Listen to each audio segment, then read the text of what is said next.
This episode is brought to you by Kia's first three-row, all-electric SUV, the Kia EV9, with available all-wheel drive and seating for up to 7 adults, with 0 to 60 speed that thrills you 1 minute and available lounge seats that unwind you the next. Visit kia.com/EV9 to learn more. Ask your Kia dealer for availability. No system, no matter how advanced, can compensate for all driver error and or driving conditions. Always drive safely.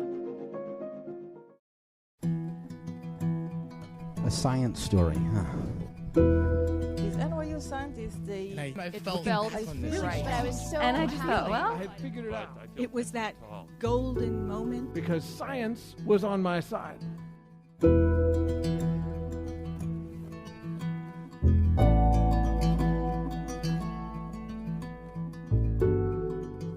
Hey everyone, I'm Ben Lilly, and welcome to the Story Collider, where we bring you true stories of how science has affected people's lives. Quick reminder, we're running a survey of our listeners. If you haven't already, please fill it out. We also have shows coming up Wednesday, September 4th in New York, and Monday the 23rd in Boston. All of that is at storycollider.org. This week's story is from John Rennie. The story was recorded in May 2013 at the Bell House in Brooklyn as part of our 3-year anniversary.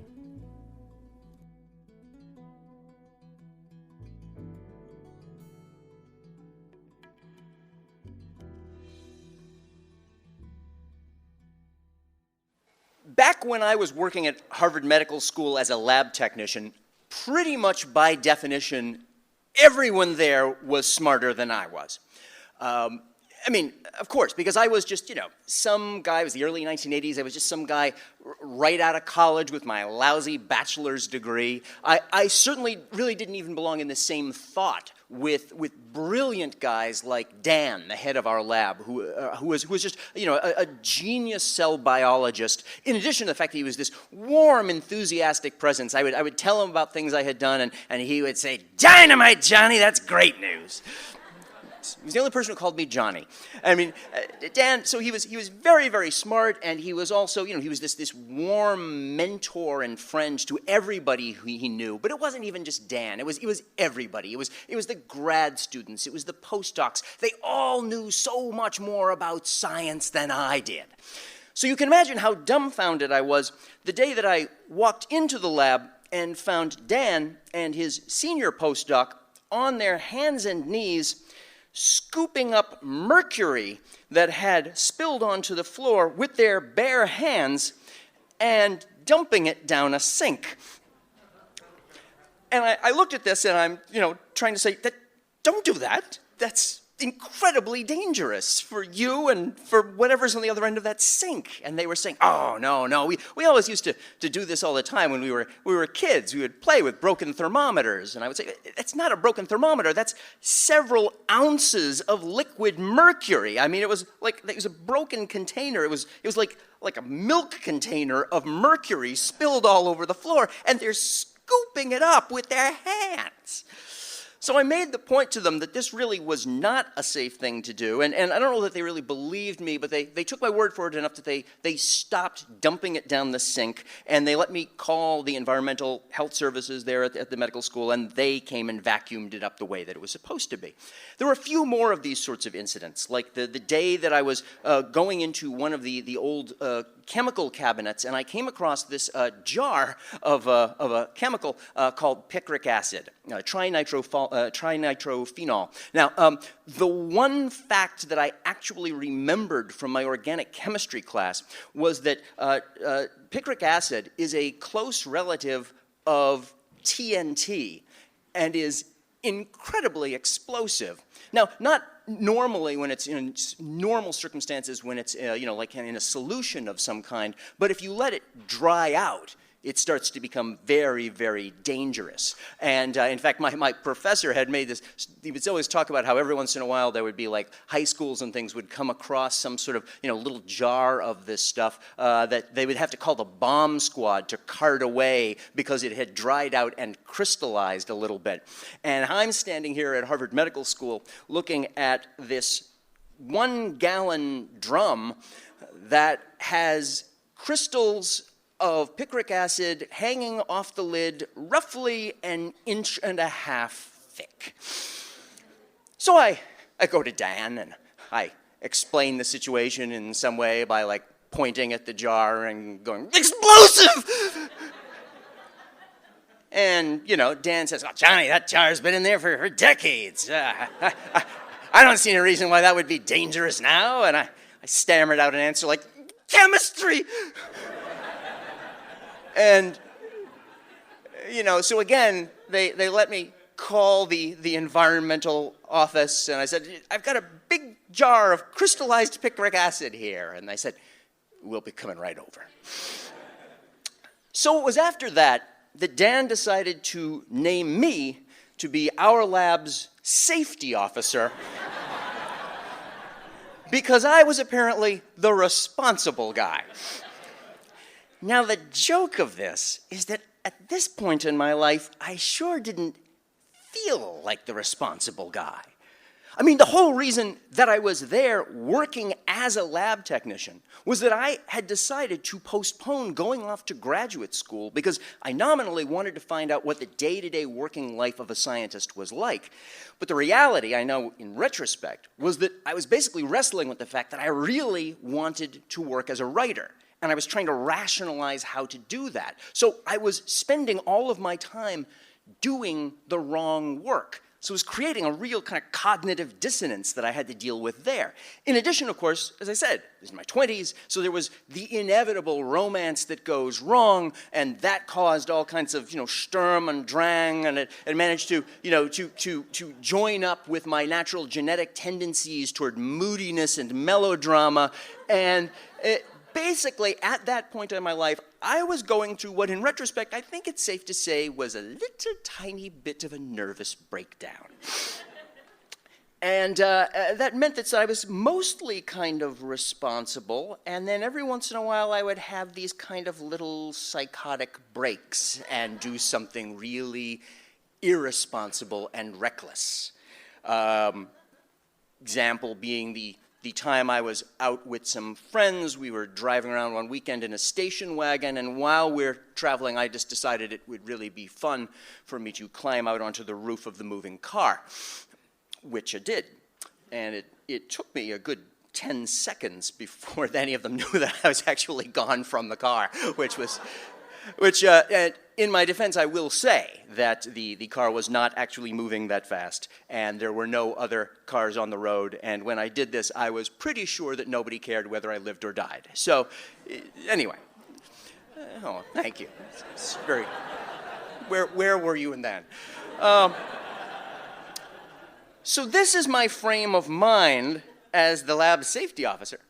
While I'm there in the lab one day, and I hear my fellow lab technician start to swear because she has just dropped one of our most precious tissue samples down into the bottom of a storage tank of liquid nitrogen. Word of explanation. Liquid nitrogen. Nitrogen is the major component of the air all around us. It's what you take if you take air and you lower it down to a temperature of minus 321 degrees Fahrenheit, minus 197 Celsius, it turns into a liquid. You actually may see things like liquid nitrogen. It shows up a lot in like TV and movies because they're always using it there very dramatically to like freeze flowers or killer robots from the future, and they like hit them with a hammer and they shatter into a million pieces. It's very, very dramatic. There is not so much demand for that in biology laboratories, but actually, mostly biology laboratories use liquid nitrogen a lot, though, for the purpose of storing in really, really deep freeze samples that they want to preserve. For example, in a cell biology laboratory like ours, you would sometimes have some kinds of precious cells. You would put them into vials. You would stick them into a rack that you would then lower down into the liquid nitrogen, and they would then be frozen in suspended animation until such time as you decided you needed that cell sample, and you pulled out the rack, and you took back the sample, and you warmed it up again, and the cells were all alive again. And this is a great system, unless, of course, you do what Lisa had just done, which was that you accidentally drop that sample out of the rack, and it just drops to the bottom of the kind of barrel of liquid nitrogen that is a couple of feet deep. Because if you do that, the only way to get the sample is to dump out all of the liquid nitrogen and risk thawing all of the samples, which can be potentially catastrophic. And that was the problem that we were now faced with. So I decided to help out Lisa on this, and we tried to figure out what to do, because of course it's this deep underneath a liquid that is minus 321 degrees Fahrenheit. I don't know if I mentioned that it's that cold, but it's very, very cold. So we first took a couple of like yardsticks, and we were trying to sort of chopstick out this little tiny vial. We're like reaching down, and we're trying to grab that, and that did not work at all. And then we had the great idea of we went to the kitchen and we grabbed a fork and we took some rubber bands. We used the rubber bands to attach the fork to the end of the yardstick, and we put the yardstick and the fork down into there, and the rubber bands instantly shattered, and the fork now fell to the bottom of the container. And we kept trying things, and there was just nothing we could come up with, and that's when the wave of irresponsibility came over me, and I said to Lisa, well, I'm just going to reach in there and grab it. And I think Lisa did say, please don't do that. And I said, no, I'm going to do it. Now, bear with me while I tell you why it is that I thought I could get away with this. And remember, I'm a trained safety officer. Here's the thing about liquid nitrogen. Liquid nitrogen shows something that's called the Leidenfrost effect, which is that if you take, say, your hand, and you put your hand into the liquid nitrogen, that the warmth of your hand will warm up the liquid nitrogen, and a very thin layer of nitrogen vapor will form between your hand and the liquid, and that will serve as an insulator, and so your hand will be exposed to the merely cold vapor rather than the unbelievably cold liquid. Unfortunately, when you do this, your hand is cooling down while it's in there, so that layer gets very, very thin very, very fast, and you really have, at most, only a second or two before the liquid is in contact with your skin. But we would do this all the time in the lab. We would often just stick our fingers into the liquid nitrogen and cook a little way. It was nothing. It was harmless. Putting your arm all the way in is a different thing, but I was determined to do it.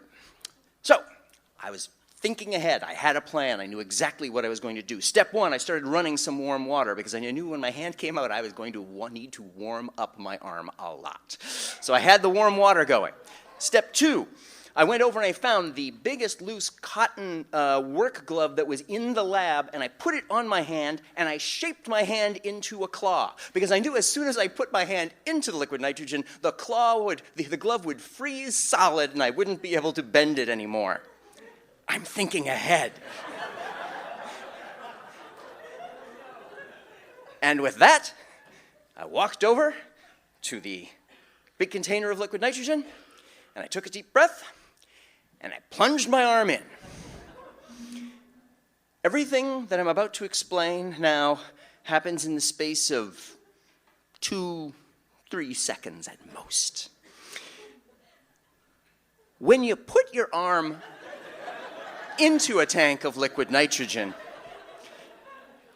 the first thing that happens is that a gigantic cloud of thick fog of nitrogen and water vapor immediately engulfs you. It's spouting out of there, boiling, furiously boiling off the top of this stuff. And now every hope that I'd had of being able to look down through the nitrogen and see the sample is gone. Not that this would have mattered very much, because I've had to reach in so deep that I had to turn my face sideways, and I'm feeling little droplets of the nitrogen bouncing up onto my face and sizzling there. Meanwhile, inside the liquid nitrogen, my arm is not feeling good. It's not that my arm is cold, because cold is a sensation that you leave behind somewhere way up at like minus 100 degrees Fahrenheit. What you're experiencing now is, or what I was experiencing then, was a sensation. It was a sort of searing pain over every square inch of my arm that was like a combination of being burned and being numb. I could barely feel anything now through this, and I'm reaching down and I'm running into the real problem, which is that although I've reached in as far as I can't quite seem to reach the bottom of the container. I'm flailing around really quickly, and I feel the glove brush up against something, and so in a desperation play, I press the glove against the edge, and I rake it up the side and pull my arm back out as fast as I possibly can. And when I do, what flies out of the container and clatters to the ground is the fork.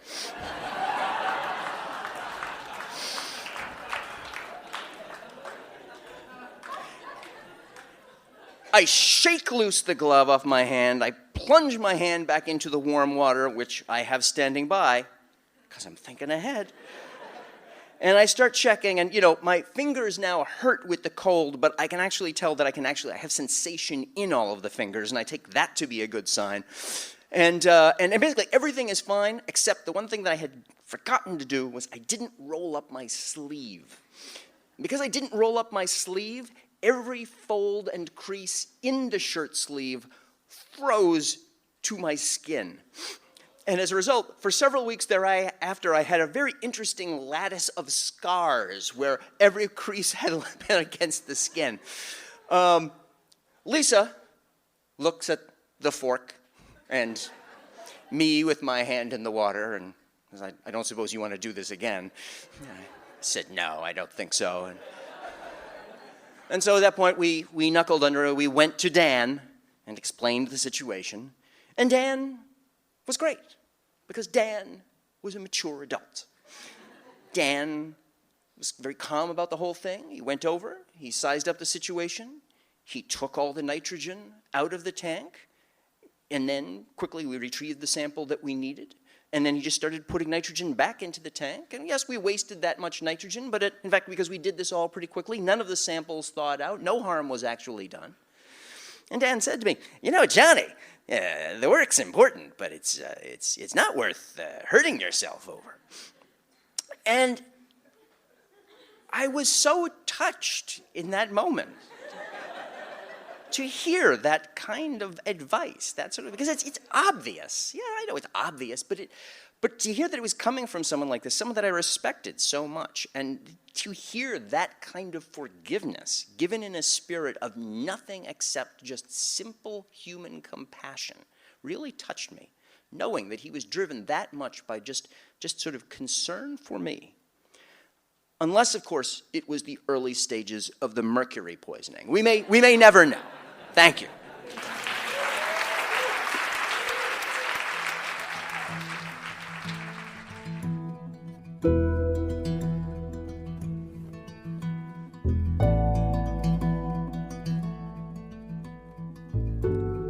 That was John Rennie.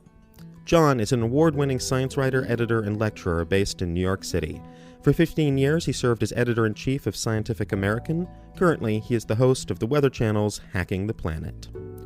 For more science stories, take a look at storycollider.org, where we have archives of the podcast and upcoming events. The Story Collider is produced by me, Brian Wecht, Aaron Barker, and R.A. Daniel. The podcast is produced by Rose Eveleth. Additional help from Brooke Williams, Lena Groger, and Justin D'Ambrosio. The theme music is by Ghost. Special thanks to the Bell House for hosting the show, and to Youth for making people willing to do things like that. Thanks for listening.